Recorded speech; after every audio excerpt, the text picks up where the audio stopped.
poor class of people. Urban living and poverty, and that's connected with slums, the decay of the city, violence on the frontier and in the city, crime, vice, the foreigners. Remember we said to some extent that the argument that many Americans put forward is that they saw the country as one that was plagued by factories, foreigners, and flawed morals. Right? And on some level, these problems encapsulate that.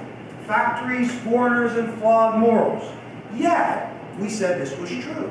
We said that even though Americans viewed, the changes sometimes with anxiety, right, fear, they also were optimistic, right? So we said, look, these changes result in things that are productive, are good. More output, a greater amount of goods and services, a more variety of goods and services that are usually considered to be good. But also the changes have these deleterious side effects. So what we get is an optimism about the future for America, its growth, but anxiety. And we said that this sets the stage for reform. That's where we were yesterday. We said, look, in the 1820s, 1830s, 1840s, for one reason or another, there was this flowering of reforms. All of these people were inspired to try to repair what they considered to be the defects that existed in American society. And so what we tried to do with you is explain where that came from. Where did this reform come from? And we said, well, look, it starts here. It starts with the changes, and then the problems, and then the attitude. And the attitude is optimism and anxiety, right? Hope and fear.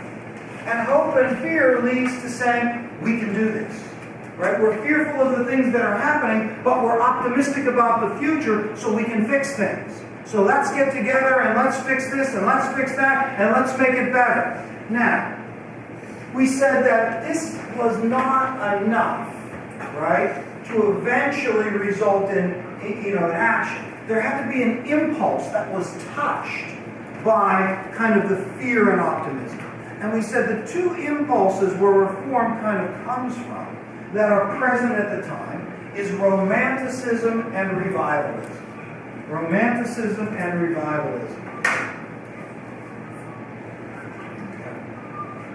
Now, I think we were talking a little bit about Romanticism when we concluded yesterday. And we said that there was a sense of Romanticism that influenced many Americans during this time.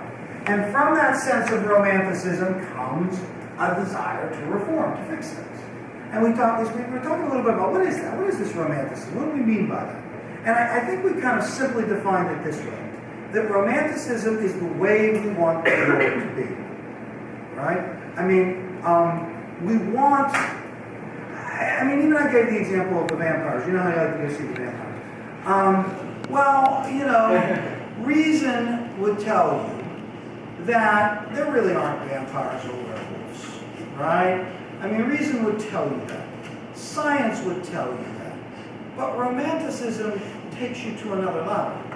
Romanticism says, look, things aren't always the way that they might appear to be. Science and reason isn't always the end of it.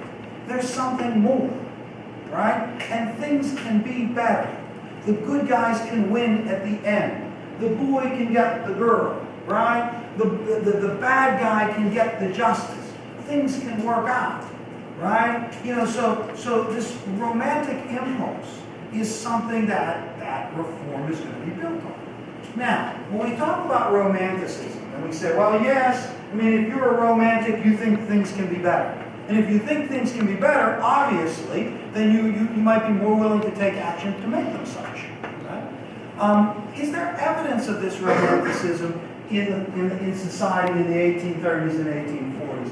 And we say the best expression of Romanticism during this time period was a literary movement, philosophical movement, literary movement called Transcendentalism. Have you heard of this? You have indeed discussed Transcendentalism in your English class, have you not? And transcendentalism, the word transcendentalism, or the name transcendentalism, was just a name adopted by a small group of writers who had a similar ideology. And what transcendentalism focused on was transcending reason and intellect and getting in touch with intuition. Transcendentalism isn't something that you could go and kind of formally study with a list of beliefs. It was a small group of New England writers who kind of gathered together to talk and to write and to listen to one another, that came up with ideas, and their movement and their writings had some influence. I mean, we count among the transcendentalists of this time period two famous ones, Ralph Waldo Emerson and Henry David Thoreau. And I'm sure, Theodora, that you talked about Emerson and Thoreau and read their things, and the rest of you, when you go to English class, will either read Emerson or Thoreau or read the Spartans of Emerson and Thoreau, right? But, you know, they are considered to be the Transcendentalists. And what Emerson and Thoreau kind of said was this, that inside of all people was God. I mean, the inner light, the Quaker inner light was a part of Transcendentalism, right? That God is inside of people. And Transcendentalism focused on that. It focused on intuition. Right? Intuition. Now, you probably don't think about this, and I don't want to talk about it long. But, you know, when you talk about intuition, what is intuition? Right? I mean, intuition is when you kind of get a feeling. Right? You know, I mean, you know, now, I always say this. Men get intuition about, like, sporting events. Like, you know, you watch the Steeler game and you say, I just got a feeling they're going to win it, right? Now, where does this come from? You say, I feel it in my stomach. They're going to win it, right? Now, you know, this intuition has no reasonable explanation. I mean, if you had an intuition that the Steelers are going to win Sunday, it was not based on reason, right? You know, cold calculating reason would have said, no chance of this occurring, the players are better, the home advantage, blah, blah, blah. But you said, no, I feel it in my stomach.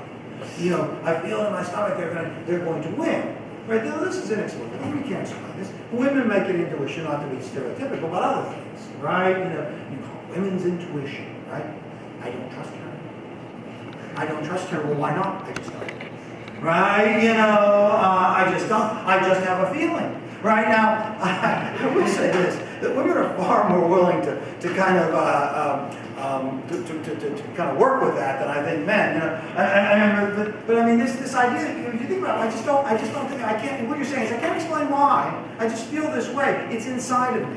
What Emerson and Thoreau was saying is, man, that's God. You know, what's inside of you is good. You know, what's inside of you is something that should be cultivated, not ignored. We should transcend reason and transcend science and get in touch with what's inside, the self, this individuality, and cultivate it. People are good. Intuition is good. Inside of people is God. And if people are good, we can make them better. Right? We can fix them. We can enhance them. We can help them. Self-cultivation. Now, again, I don't want to talk about this in depth because your English teachers will talk about it a lot. But didn't Thoreau live for a period of time on Walden Pond? Didn't Thoreau live on Walden Pond and write extensively on Walden, you know, almost in a somewhat semi-hermit existence there in order to cultivate the self, right? Which, you know, God was within. Now, also Thoreau is going to write an important essay called Civil Disobedience, in which he says, look, what if there's a conflict between the civil authorities and your conscience? What's inside of you? Now what? What do you do? Well, Thoreau makes this grand kind of statement by refusing to pay the poll tax in his community because he believed that it would go to finance the Mexican War, which he thought was an attempt to spread slavery. So he was imprisoned for a night. And there he kind of comes up with these notions of civil disobedience. Before you dismiss this essay, it's widely argued that Gandhi in India and Martin Luther King in America used the notions of Thoreau in their kind of actions of civil disobedience. So the romantic impulse is there in America. And the romantic impulse is going to be a source of the people that decide to try to fix things, the reformers. The other impulse, and frankly, Romanticism isn't going to affect as many people as the second impulse, and that is revivalism. Beginning about 1801, and all through the 1820s and 1830s, there are a series of religious revivals that are collectively known as the Second Great Awakening. We remember the First Great Awakening, and now we get the Second Great Awakening. The difference between the first and the second is the second lasts longer. It lasts longer and it is more dispersed. The First Great Awakening, remember, centered on George Whitefield and his tour of America. The Second Great Awakening had lots of itinerant ministers who traveled from place to place and preached messages. But one thing that becomes different in the Second Great Awakening is that the idea that emerges from the pulpits of the Second Great Awakening ministers, there are still kind of turbulent services where these preachers would appeal to the emotions of the people in the crowd, whip them up into a frenzy, and it would culminate in kind of an invitation for salvation. But what the ministers in the Second Great Awakening told the people was this: look, anybody can be saved. Right? The idea of predestination had fallen away. And now the notion that was preached from the pulpits of the Second Great Awakening is, look, anybody can be saved. And in doing so, not only can anybody be saved, but anybody can be different. Because once that salvation comes into you, it is going to transform you. You are going to be different. You are going to be better.